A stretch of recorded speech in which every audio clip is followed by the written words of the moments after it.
Togo-France, des glorioles de l'Élysée face aux réalités nauséeuses du Togo. Le président de la République, Faure Gnassingbé, a été reçu le mercredi 10 mai 2023 à l'Élysée par son homologue français Emmanuel Macron. Des sources officielles, les deux dirigeants, qui ont d'abord posé pour la traditionnelle photo sur le perron du palais présidentiel, ont ensuite eu un entretien. Les échanges ont notamment porté sur la coopération bilatérale, mais également sur des questions régionales et internationales relatives à la paix et à la sécurité. Il n'en fallait pas plus pour lancer des célébrations à la hauteur de l'événement. SIC. Le successeur de Gnassingbé Eyadema à l'Élysée, c'est bien introé de légitimation et personne au sein du régime ne boude ce plaisir. Mais lorsqu'on avance que l'essentiel des échanges entre les deux chefs d'État ont tourné autour de la paix et la sécurité, on se demande s'il n'y a pas à mieux à faire en interne au Togo avant de s'exporter en France. La restriction de l'espace public, la précarité ambiante et le nombre impressionnant de prisonniers d'opinion sont autant de sujets de frustration et de désolation qui affectent dangereusement la cohésion sociale.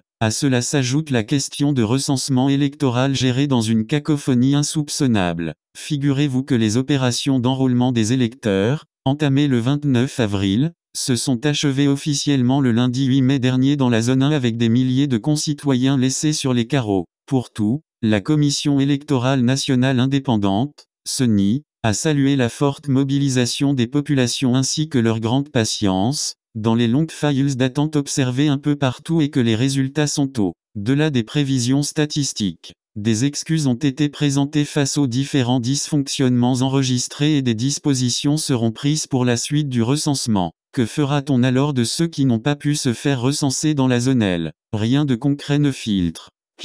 Pendant que la plupart des opérateurs de saisie étaient déjà sur place pour le recensement dans la zone 2, du 13 au 20 mai 2023, la CENI annonce un report de quelques jours, le comble de la pagaille. Voilà les résultats d'un pays qui tourne dos aux partenaires et organise ses élections à huis clos sur fonds propres. Des gens privés de leur carte d'électeur par la faute de la mauvaise organisation du processus, c'est aussi un autre sujet de frustration qui ne va pas dans le sens d'un pays qui se réclame champion de la paix et la sécurité. Le pouvoir peut faire le tour du monde pour se décerner tous les prix du multilatéralisme, tant que la politique intérieure sera aussi nauséeuse, cela s'apparente bien à un cul-de-sac. Honoré Adontuit.